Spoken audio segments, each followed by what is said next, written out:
tuguhaye ikaze kuri Baza Muganga. Uyu munsi twashatse kubabwira ku ndwara y'umuvuduko w'amaraso, tukaba twakoze urugendo tukajya ku bitaro bya Masaka, aho twagiye kureba Dr. Gakindi Felix kugira ngo adusobanurire kuri iyo ndwara mbi cyane ihangayikishije abantu muri iki gihe. Rero Dr. Gakindi Jean Felix, tuguhaye ikaze kuri Baza Muganga. Murakoze cyane.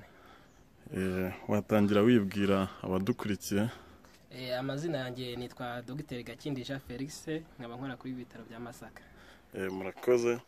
None Gakindi, twashatse ko mutuganiriza ku ndwara y'umuvuduko w'amaraso. Ese ubundi iyo bavuze umuvuduko w'amaraso ni iki? Indwara y'umuvuduko w'amaraso, ubundi ubanza kumenya umuvuduko w'amaraso ni iki. Umuvuduko w'amaraso ni uburyo amaraso agenda mu mitsi. Ubundi amaraso agomba kugenda hari umuvuduko afite kugira ngo agere ku ngingo zose z'umubiri. Ubwo rero byitwa umuvuduko w'amaraso iyo wa muvuduko yarasanganwe wagiye hejuru cyane.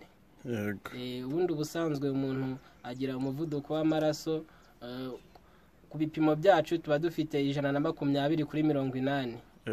Iyo byagiye hejuru rero bikarenga 140 hejuru ya 90, icyo gihe nibyo tubyita umuvuduko w'amaraso. Icyo gihe biba byahindutse uburwayi. Usubije n'ikibazo kindi nanjye gukubaza, ese nkamwe kwa muganga mubwirwa n'iki ko umuntu afite umuvuduko w'amaraso? Turabyumvise utubwiye ibipimo, ese nk'umurwayi we ashobora kubwirwa n'iki koko ko afite umuvuduko w'amaraso iwe mu rugo?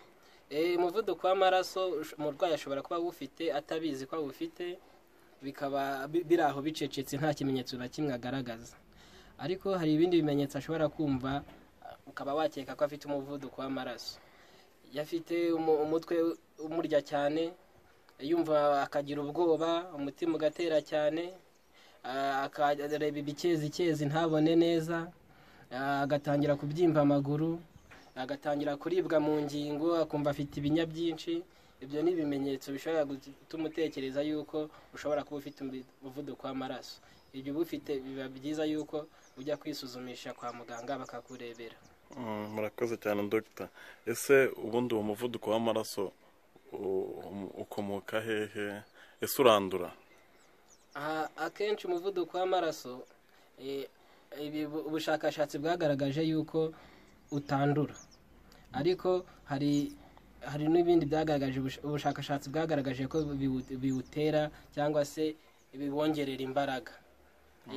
Bimwe muri mwo harimo kuba ababyeyi bawe barigeze kuwurwara, hakaba harimo kuba unywa inzoga, kuba ukoresha itabi, kuba urwaye diyabete,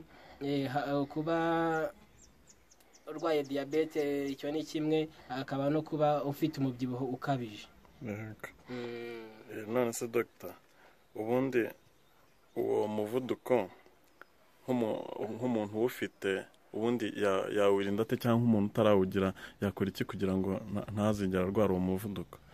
Icyo dukangurira abantu ni ukujya bahora bisuzumisha. Ikindi nanone ni ugukora siporo.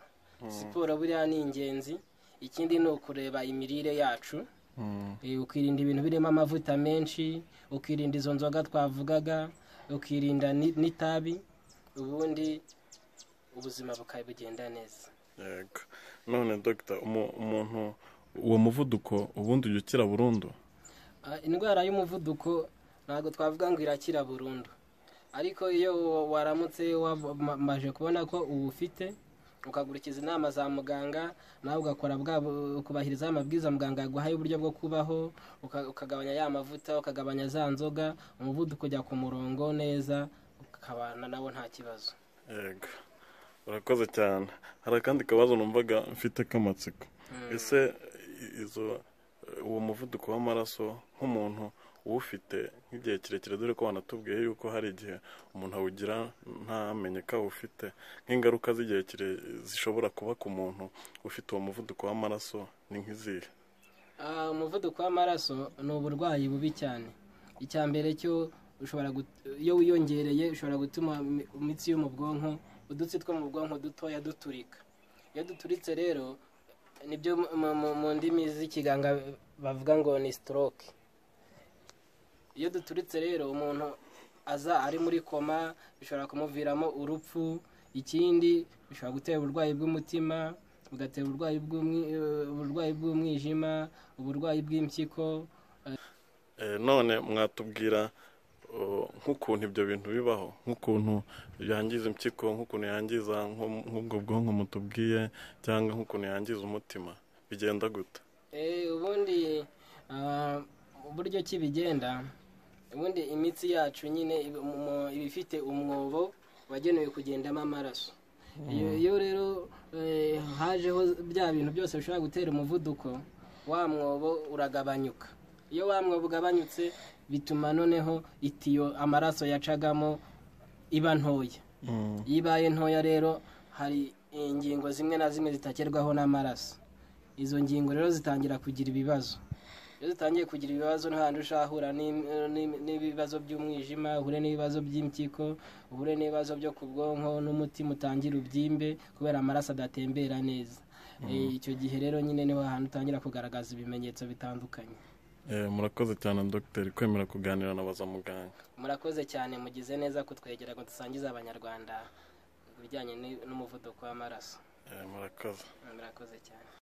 Hari indwara wifuza ko twavugaho ubutaha, cyangwa hari umuganga wifuza ko twakubariza, twandikire kuri nimero zagaragajwe hano kuri screen, cyangwa utanga igitekerezo hano hasi.